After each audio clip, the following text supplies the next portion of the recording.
He's wrote a fucking book. Who? That's what I said. Hodge just won flags. He's wrote a fucking book. Oh, I thought you were right. And I was like, I didn't think, I was like, oh my God. I thought it was alright. There's an Aboriginal tribe somewhere. There's always an interesting thing when you put the video out.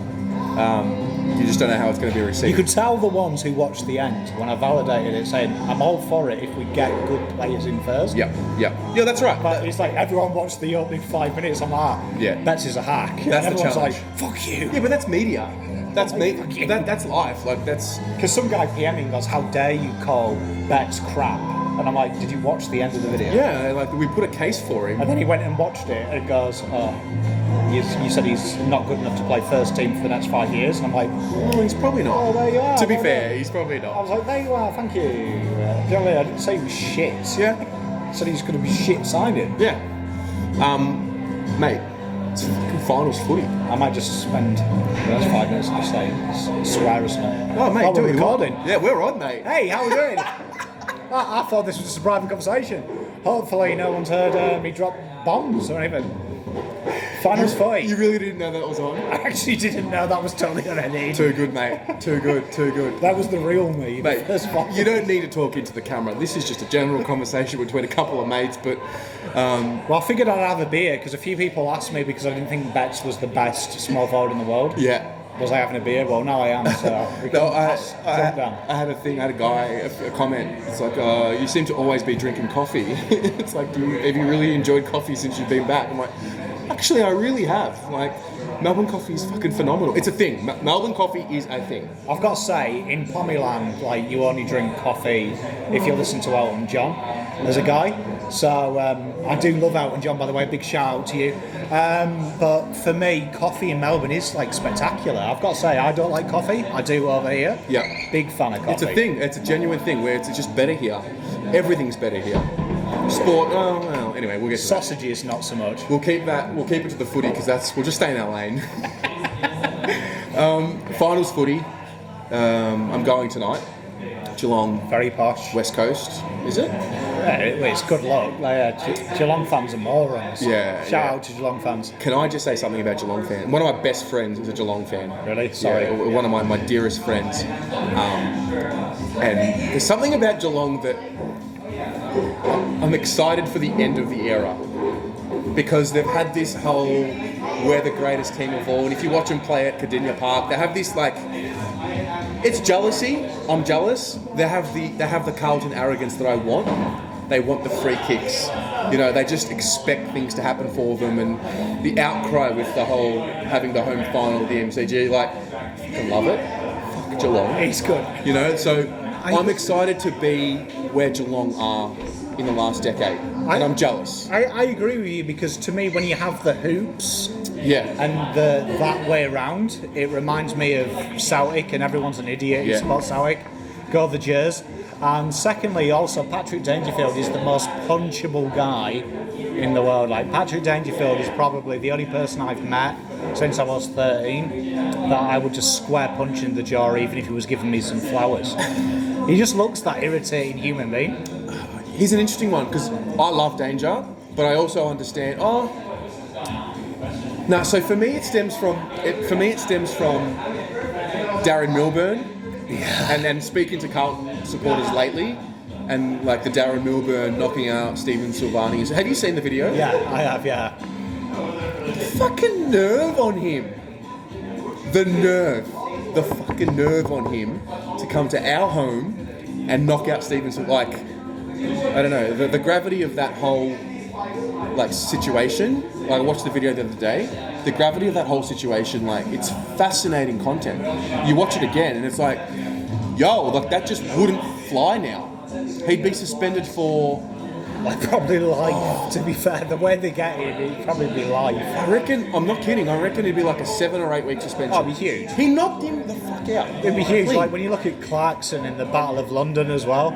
Yeah. Like, and that King hit. Yeah. Like, he'd never play football again. Absolutely. We've got a little bit softer now. Yeah.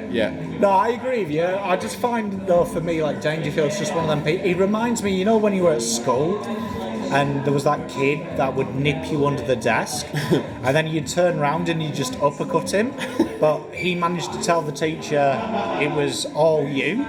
He was school captain. He got away with it all the time. Yeah, he was the school captain. He just, for me, I don't know why. Like I watched a YouTube video, K-Dos beating him in a challenge. That was good. That was good. I was massively on K-Dos' side, like straight away. Yeah. You're playing Dangerfield. I'm like, I'm backing you. So Beat to him. me, Geelong, I just hate them. Yeah, I'm looking. Look, it's been great. I was a big advocate for Geelong when they were playing Hawthorn because I didn't like Hawthorn.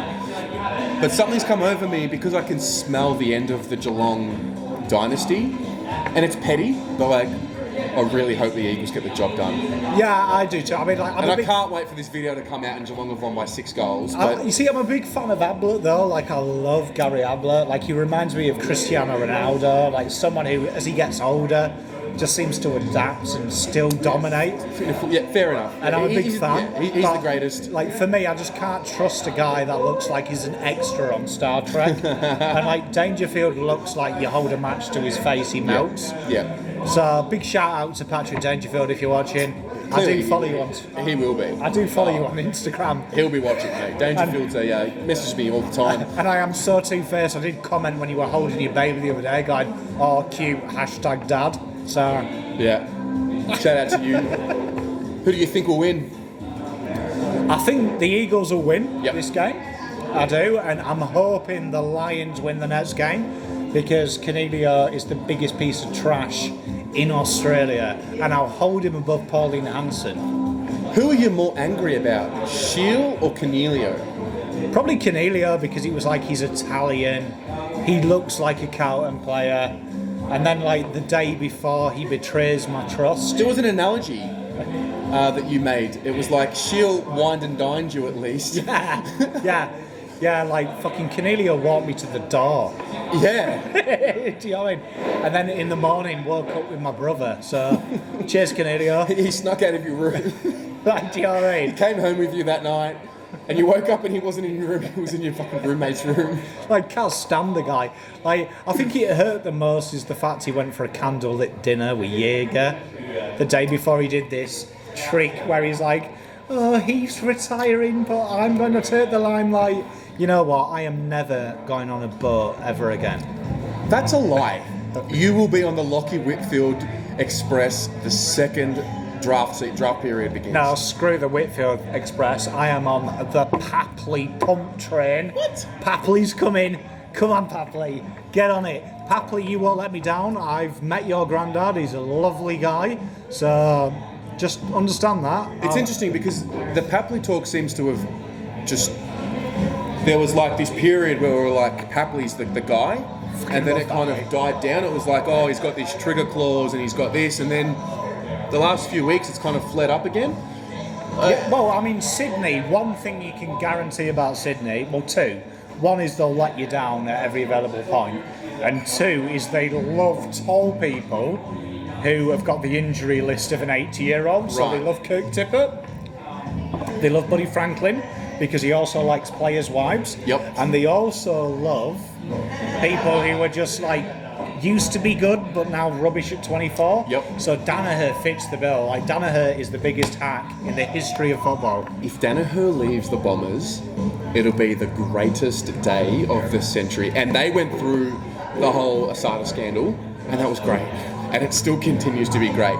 But the fact that the fabric of the Essendon Football Club ripped out of them. The fact he's willing to leave a team in the top 8 to go to Sydney Swans. It's so good. And the guy can't walk to answer his door without doing an ACL. He's just absolutely brilliant. Like, it doesn't matter what pretend disability you have that Danaher's selling. Yep. It's hilarious. Yeah. And it's the fact that they're asking for a first round pick. Yeah. Like, Danaher's the worst footballer ever. So, one of my best mates, Polly, love you, mate, mad Essendon supporter, and I was watching the Essendon GWS game with him. Sorry, the West Coast game, the final. That would have been great to watch with an Essendon fan. He's moved into his new house, he just got engaged, it was a fascinating time, happy days, and I'm just sitting there jabbing at him. I brought up Danaher, and he doesn't bite with me because he knows I'm an idiot. And he, like at this particular time, he turned and was like, he's not leaving. Like, it hurts. Oh, he is? He is. Don't worry about he's it. leaving. Can't He's wait till leaving. he leaves. Can't wait. Oh, the outrage. I think I might create an alias and go on the Essendon forums and just... I thought about creating a burner account. There's a lot of... I know there's a very famous Carlton fan that loves a burner account. Shout out to you. But for me, Danaher leaving is like Cripps leaving for Gold Coast. Yeah. He's a little bit like that. And it's interesting because the reports I've seen have been sort of centred around the fact that he doesn't like the limelight. He wants to be a little bit more chilled. He wants to have a little bit more, whatever. And so he wants to go escape the Melbourne bubble. It's like, it's so good because they talked him up as the next Carey and whatnot, and he can't. I hope he gets back to playing footy because I genuinely thought he would be great. And I remember saying, I'm going to make fun of him for his first 3-4 seasons and then he's going to shut me up. But, there's a chance that it doesn't happen. Danaher is really awkward to watch. He reminds me of non-alcoholic beer. Do you know what I mean? It's just not right. It's not right. Yeah, the whole club's not right. Well, let's be honest. You're on drugs if you think Danaher's a good forward. Yeah. You're definitely on drugs if you think he's a first-round pick. Yeah. Because he's up there with Casbolt. I'd take Casbolt.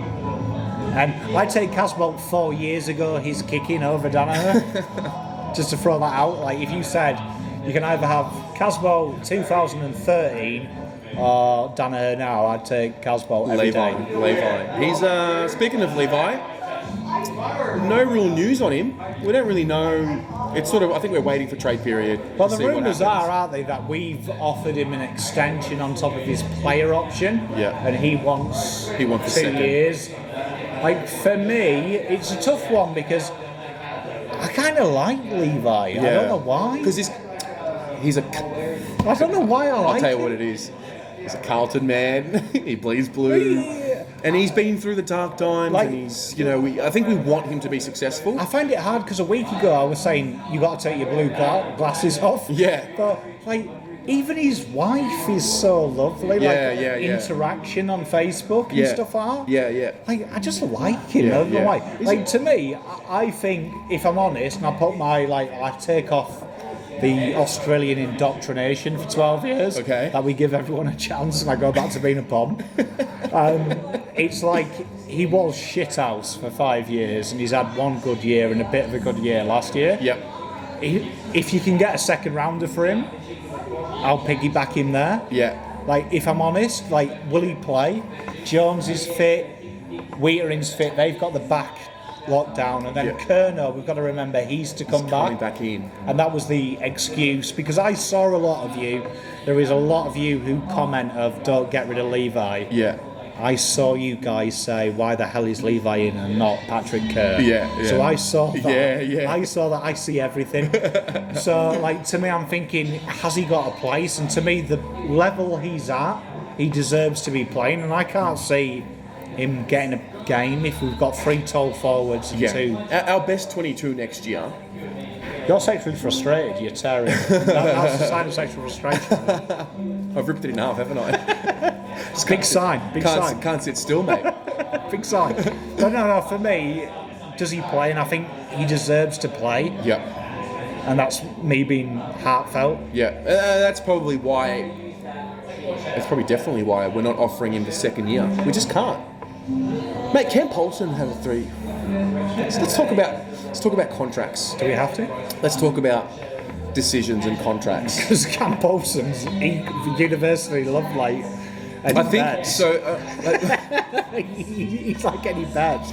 It's a graveyard for me. Yeah, I'm stuck with Cam Paulson's hair. That was a pretty good line.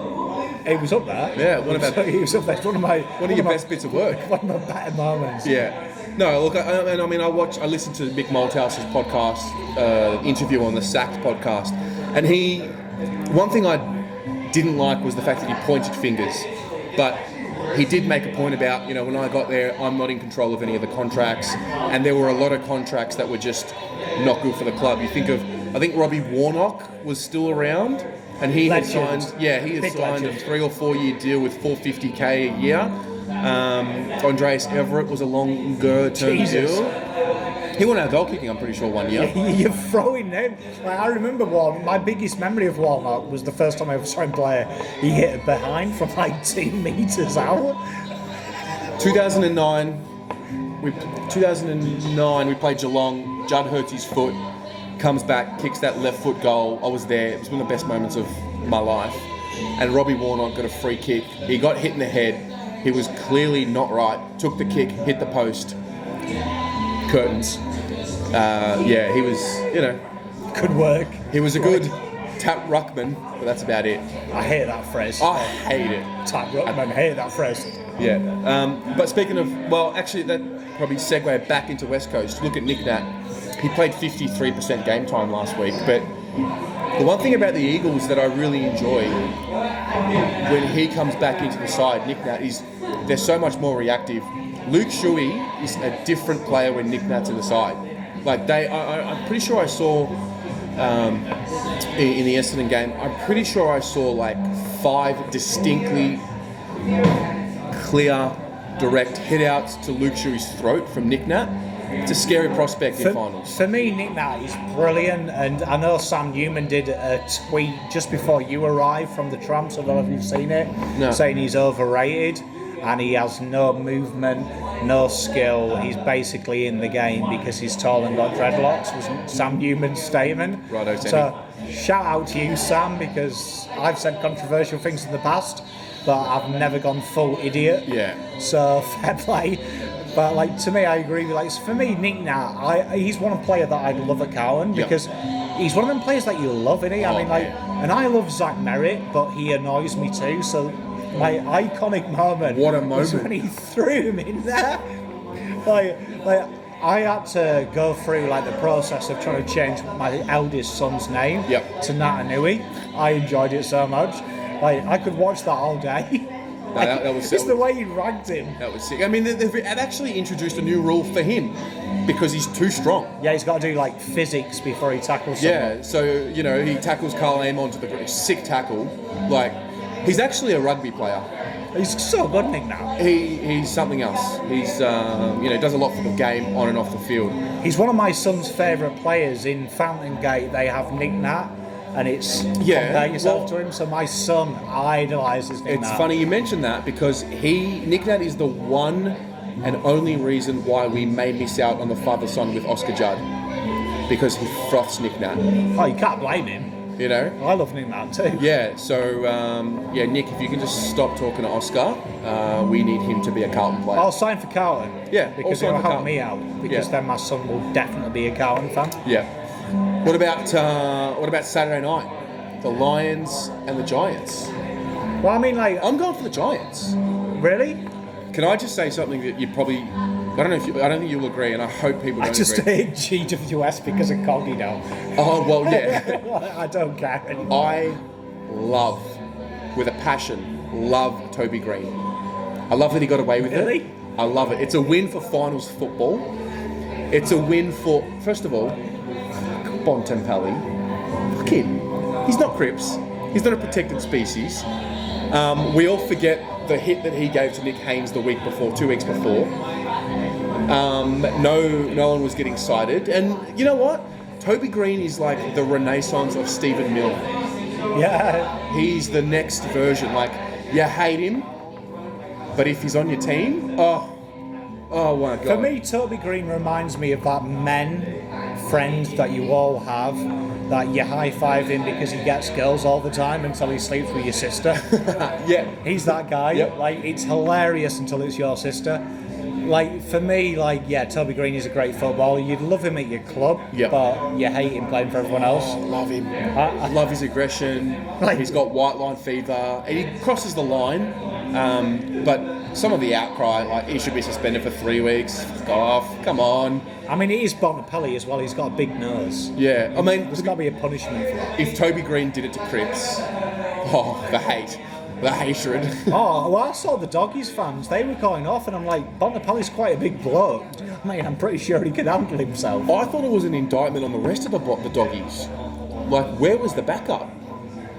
His face looked a mess. where was the where they fly the flag? Well, I figured Bontempelli's like 10 foot taller than. Yeah, and he's not soft. He goes in there. He's tough. So I would have thought Bontempelli would have killed him. Yeah, so that's interesting. But yeah, I think the Lions have had a really good season. If anything, it's a big positive if the Lions win this game because it gives me a lot more hope for what we can do.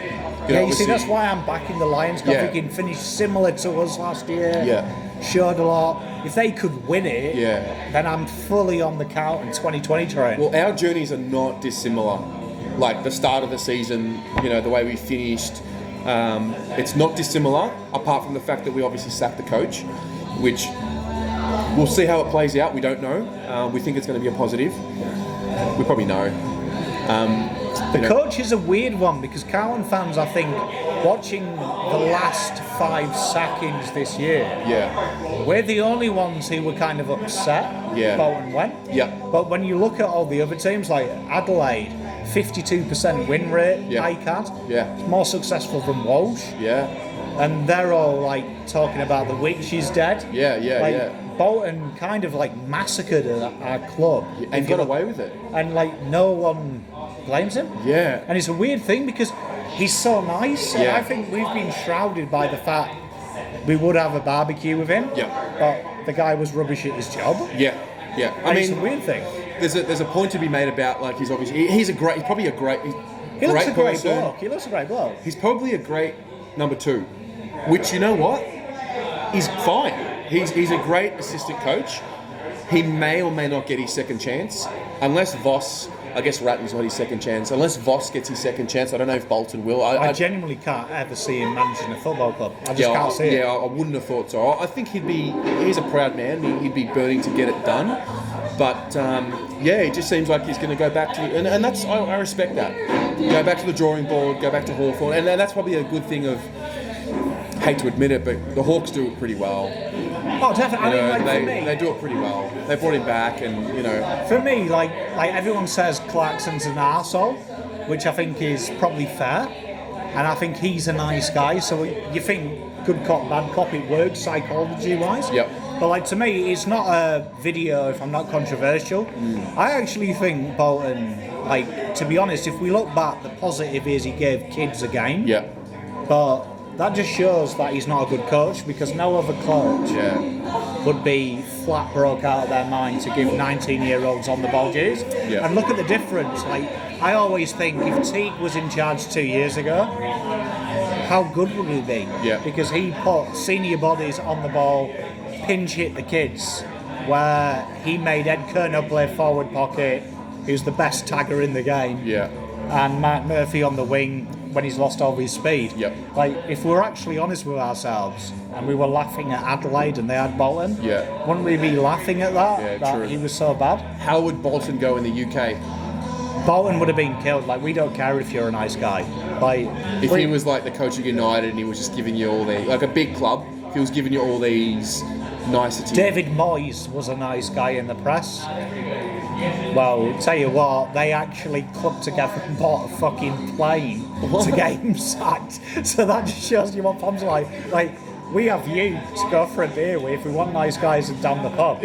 Managing our football club, we do not want them nice. We want them to come out and say that they're rubbish and horrific and things will get better. We don't take to people who are like, oh, well, we're trying. Like, the minute he did that press conference saying I fell in love with the players would have been the minute that the English fans started sending PMs to his daughter. Really? That would have been the minute. Like, that would have been, like, honestly, if Bolton was a soccer coach.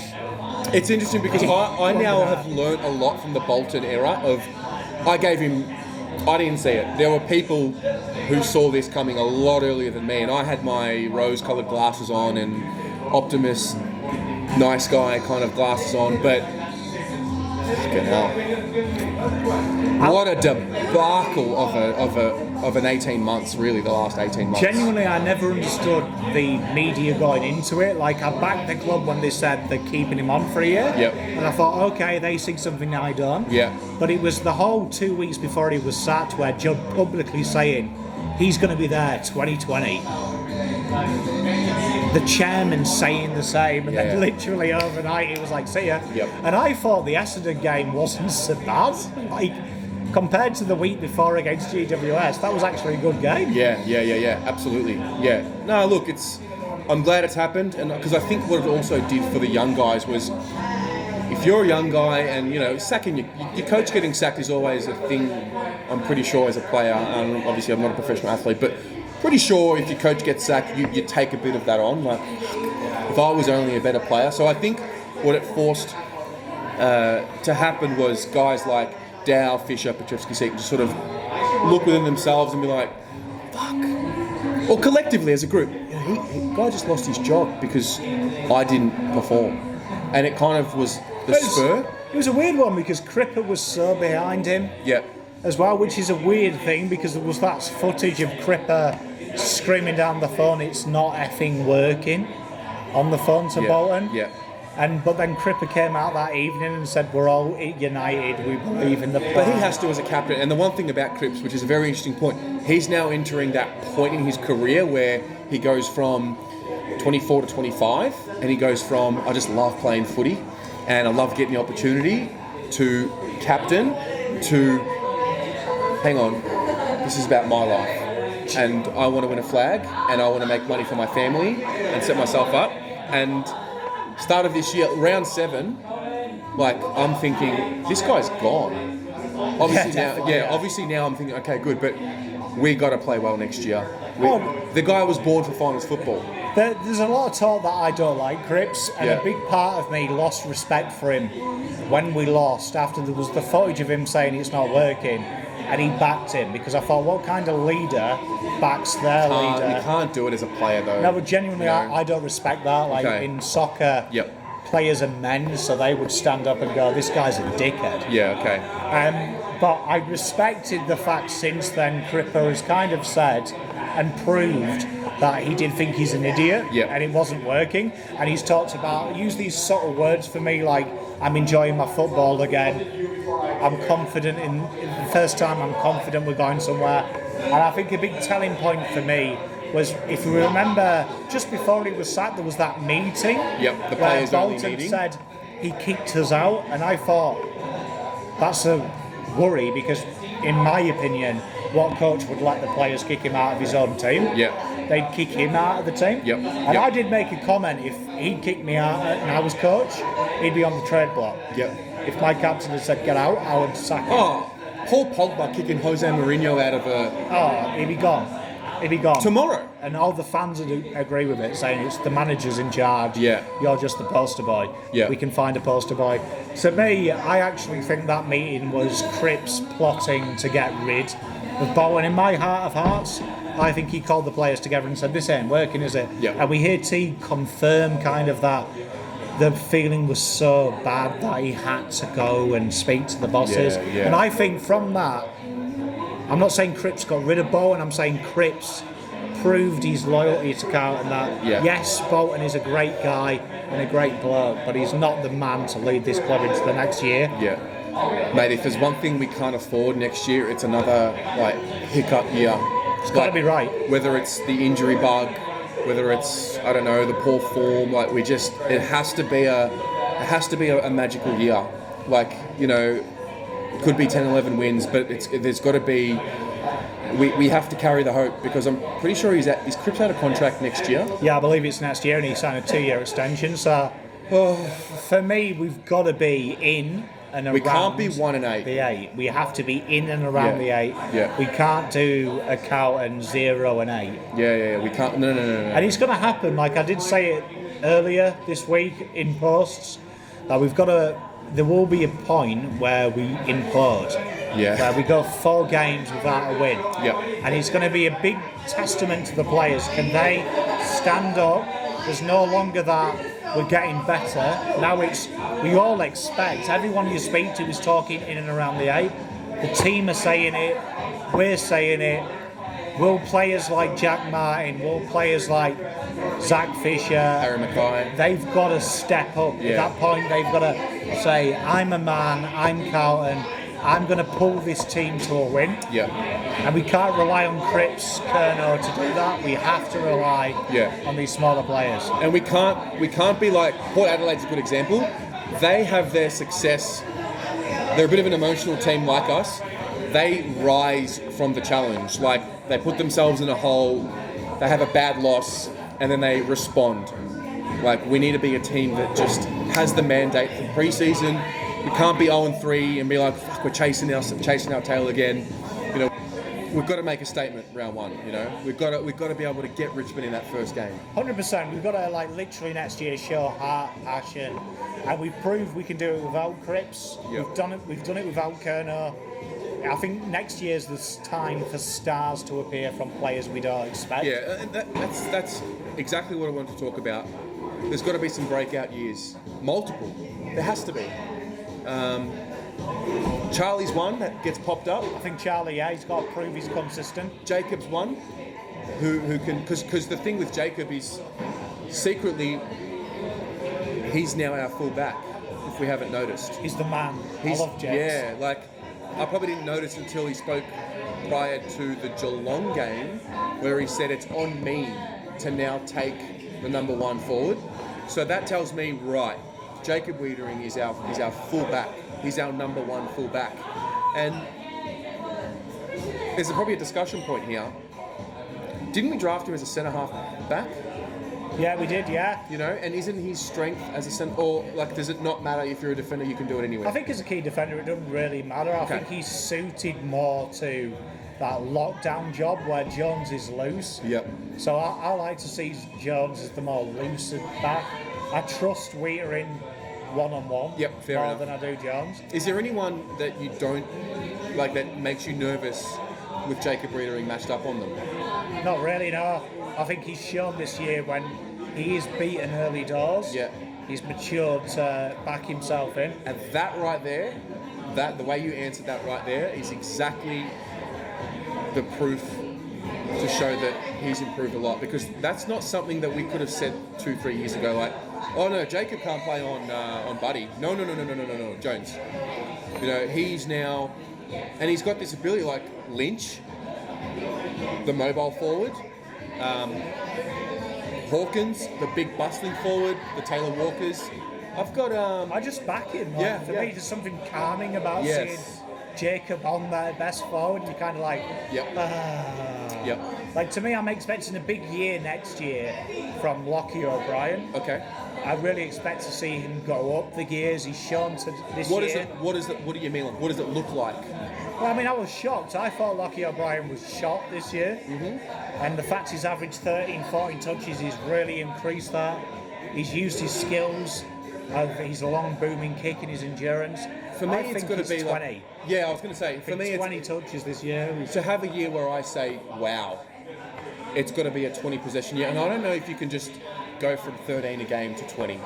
You can do it, Lockie. I trust you, bro. Yeah, I'll back him in. Got your back, buddy. Yeah. No, I just think, for me, all the top teams have a player who can penetrate from midfield to inside 50. Yep. He's got that kick. Yep. And I believe if we want to get better, he's that difference, that point of difference. He can boom a kick from the centre line to deep inside 50. Do you know who's another one that I wouldn't be surprised to have a real breakout year next year and elevate on a big level? Will Setterfield. Yeah, definitely. I think Satters is going to be because he's got the talent we know. This year was about overcoming his mind, which probably goes to show what we're going to have to do with Doc in terms of slowing down our expectations. But Setterfield for me took the big step forward in saying, right, I can play week to week, confidence in my knee. I actually think he is the help for Cripps. Definitely, yeah, he's definitely. And I know we've played him on the wing, we've played him behind the ball, we've played him forward of the ball. For me, he's going to be the one that's going to have to go into the middle and be the next sort of heir to the Kerno throne, the Ed Kerno throne, and the big body that will allow Cripps to play forward like you've spoken about. So those are the ones that I'm he's really linked to looking at. Bontempelli, isn't he? So you imagine Bontempelli and Cripps? Yep. We'd win. Absolutely. Yeah. So that's the thing. Cripps to go a little bit more forward next year as well has got to be something that we see, because we've been speaking about it for a few years now. It just hasn't happened through necessity, through the way that the years have panned out. if we're going to be raw and honest, it's because everyone else hasn't stepped up enough yet. That's the reality. I think that's the positive. Last year, a lot of players stepped up in his absence. Yep. So I think this year we should be excited because a lot of players now 22 know they can do it without Cripps. So there's no longer that fear factor of what we do when he's not there. Absolutely. Mate, always been a pleasure. That's us for this week. Go Rangers this weekend. Who are you playing? St Mirren. St Mirren.